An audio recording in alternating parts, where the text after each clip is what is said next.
All right, I got a question. Yeah. So my editor Brian actually asked me today. He was hanging out for a bit. We were doing a lot of work, and he wanted to lose. He says he's 25% body fat. I was like, nah, you're 20%, bro. There's no way you're 25. He's about 220. So if you do the math, it's like, hey, getting below 200 pounds, like if you get 199 pounds, like if you just get below that 200-pound mark, you'll have abs. You'll have visible abs. And so we're going over like, how long is it going to take for you to like, how long should a diet be? And so I was thinking like bodybuilders are in a different category because a lot of times their diet length is based on, from what I understand, two things. One, how much they might have fucked up in the off season, but also two, how long they can last on a drug cycle. You know what I mean? Yeah.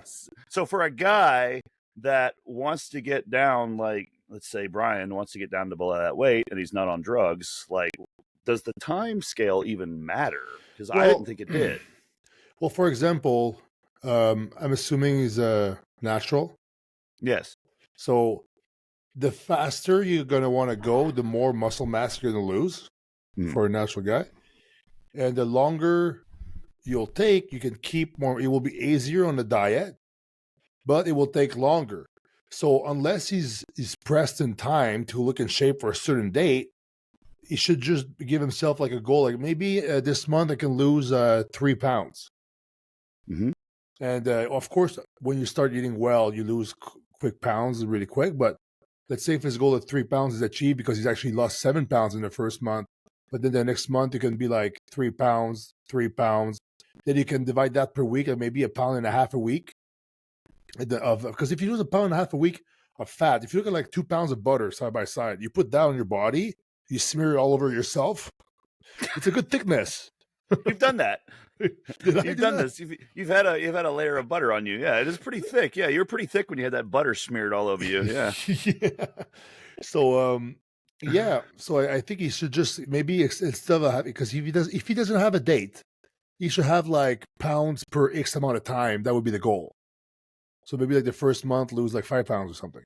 And then he goes from there. And then as soon as he attains the physique he wants, he can like start eating more calories for eating well, and then he can maintain himself. Because the goal for normal people, usually when they want to lose a bit of weight, it's not to like, they don't want to bulk up later on and gain fat again. Usually they just want to get in shape and then stay there. So it's almost like you should diet not to lose fat, but you should diet to practice the new lifestyle and just get that down in a habit. I like that. Diet to practice the new lifestyle. Yeah. That's interesting. I think I'm on the same page as you because I was thinking, I said, how about August? Because it's like January right now. It's like if you can lose 20 pounds, 25 pounds by August, that's like 8 months, man. 8 months.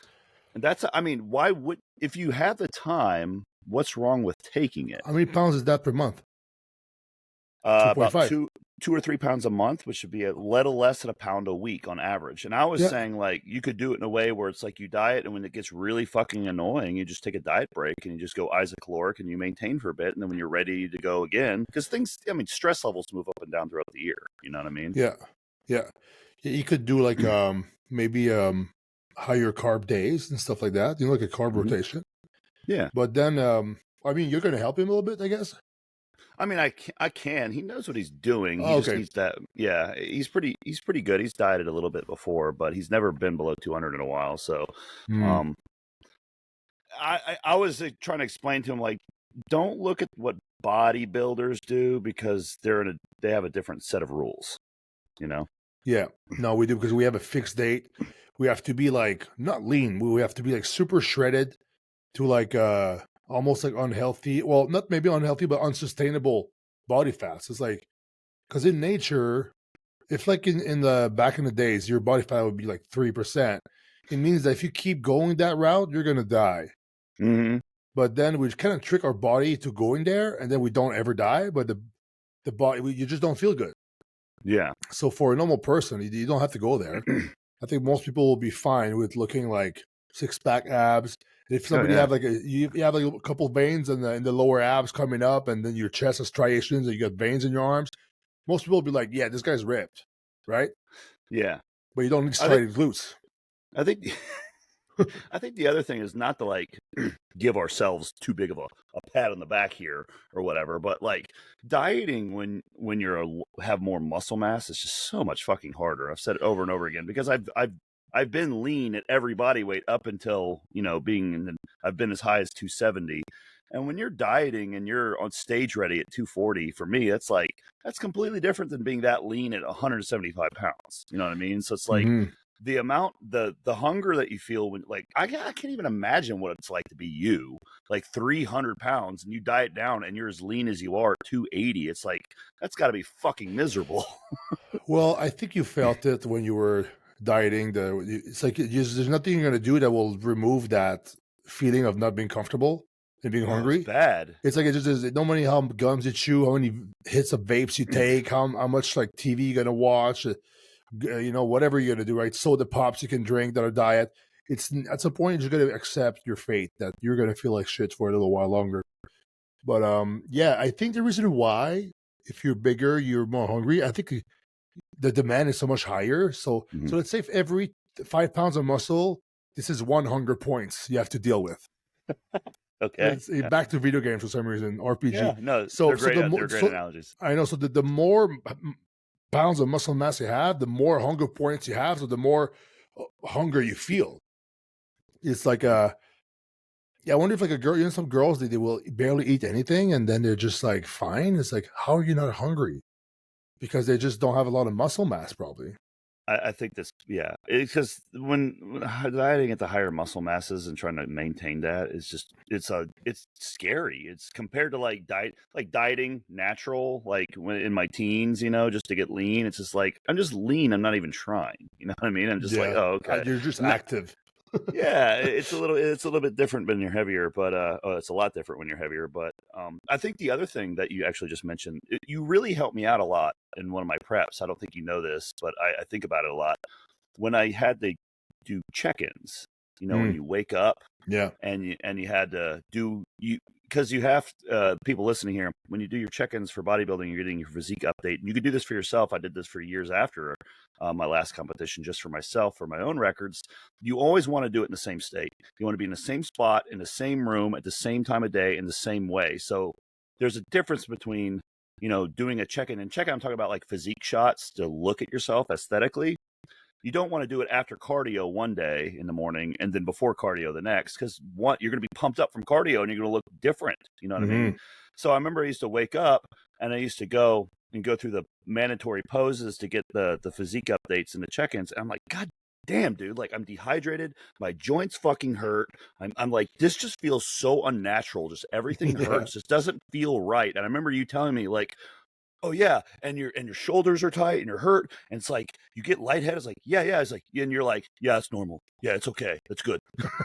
So just knowing, I think having someone experienced like you telling someone else is like, oh yeah, that's normal. Like lean into it. It's like, oh, okay, so that's not such a worrying thing anymore. Like, oh, it kind of normalizes the whole thing. So I think with dieting, like talking to other people, like, oh yeah, you know how you feel this way, and nothing fixes it. No amount of nicotine gum and no amount of TV, and it's like, yeah, it's not going to fix it.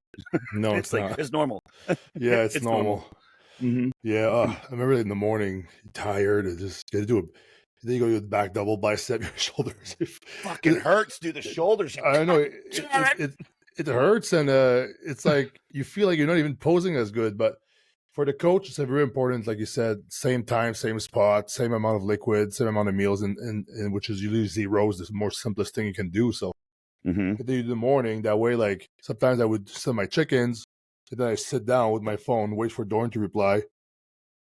And I did the same thing. Yeah, what am I going to eat today, Dorian? It's like, Dorian, I need to know how many fucking grams of cream of rice I get this morning, bro. Yeah. I remember that. And then Dorian was like, responsive, though. Dorian was always responsive. He was, but sometimes you get like 20 minutes later, I'm like, oh, man. It's an eternity when you're hungry. You're 2 weeks out, bro. I know. I think it's important to do the physique check-ins, though, because the scale weight, you know, if you're just dieting as a bro that just wants to get lean, just scale weight alone is like such a shitty thing to measure. You know what I mean? Like, because that moves up and down all the time for all sorts of reasons. Yeah, you got to go with the pictures because, like, especially with bodybuilding, because you don't have a scale on stage and it's the look. And what I've noticed throughout the years, I can be the same weight and then kind of almost the same body fat, but then my composition could be different. So it's like, okay, well, I'm the same weight as last year, but why do I look better this year? That's the same amount of weeks out. And then the opposite, I would compare myself to other preps at the beginning. It's like, wow, I was leaner last prep. I would be freaking out. Like, why am I lighter and I look like softer? And then I end up at the show, I'm better each time anyway. So it's like, it's good to keep track, but keep track in a linear thing. So you compare yourself from like when you start to when you want to get to your goal. Like, if you're a bodybuilder, you can't really compare to your other preps because that was a different environment a little bit. So it fucked with my head before.